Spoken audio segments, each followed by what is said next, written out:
So to start this video, we're looking at how we create a budget. Now obviously to keep myself in check, I've got my trusty book as I did last week, and I want to start off with the point of focusing on what your monthly income is. Now, I want you to exclude any dividends you get paid from investments or any other income you make from any other sources. I want you to, for this video specifically, I'm focusing on what you would get from your 9 to 5 job.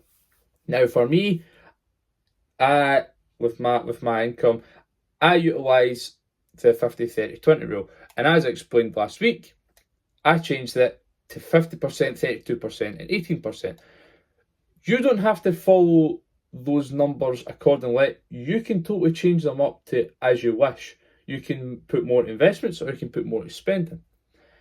I would recommend, however, don't change the 50% for bills, because anything unexpected could maybe pop up, any emergency could pop up, or you might need extra money at hand.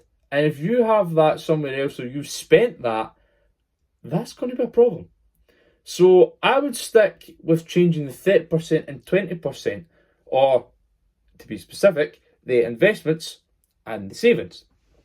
Any each of these two numbers you can change to whatever you wish. If you don't spend a penny, then you can put the extra 50% into savings and investments. There's no right or wrong way to do it. It's what you're comfortable with and what you choose to do. So the second point I want to get on is how can we optimise our budget effectively? So to put in specifics, what I'm going to do is I'm going to put the camera towards how I do my budget. So as I spoke about in the first point about how we actually create a budget, I want to focus on our monthly income, like I stated. So for this purpose of the video, I have chosen $1,500 a month. So applying a 50-30-20 rule, 50% to bills, 30% spending, and 20% invest and save, you can see here that I've done a breakdown of what that actually would look like. Now, I'm just assuming as a cost, for example, if you're like myself and don't have many expenses, you maybe have car insurance to pay, road tax and fuel. Now, when you add those figures up together, you get £586 left over. Now, that's quite a lot of money. But in the next part of this video, I'm going to explain why this is a good thing if you don't have too many expenses. Now, if you've ran the figures correctly, you'll find out that you probably have extra money aside. Now, the only thing with my budget is it doesn't include things like taxing your monthly income. That is obviously for a more updated budget. The budget I've used is basic, simple, and very effective because it has worked pretty well for me actually. So with that money you have left over after you've paid your bills, after you've put money into savings and investments, and after you maybe spent money that you left in your budget for spending, or whatever you want, that money specifically, and if we're talking about the budget I'd done, that £586 that was left over, that money isn't for spending. That money isn't for your lifestyle. That money is solely for if any extra bills or any emergencies pop up. Now you might question and ask, yeah, but my savings account's for that. That savings account is your very, very last line of defence. Your very last leg for if everything is really going bad. The money you have the now, specifically, I'm specifically talking, like I say, that £586, that should be left in the bank account.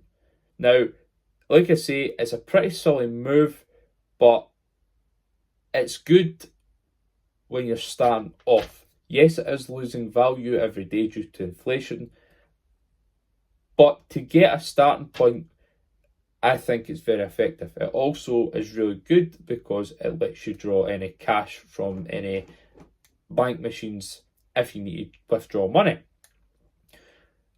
Going towards talking about the £586 not fueling your lifestyle, that £586 could be the difference between you securing your financial freedom and having extra money to the side, or you being further away from financial freedom and struggling to cover extra costs because you unfortunately may have made the wrong decision. It is very crucial that you make the most of your money in the correct ways. And unfortunately, unless you want to go learn about this stuff, it isn't taught firsthand at school, which I feel it should be. And a lot of other people would agree. Before I end the video, I hope that this has made some change to how you think about money. I hope it has provided some value. And yes, there's a lot better videos out there, but I hope that you've been able to relate in some way.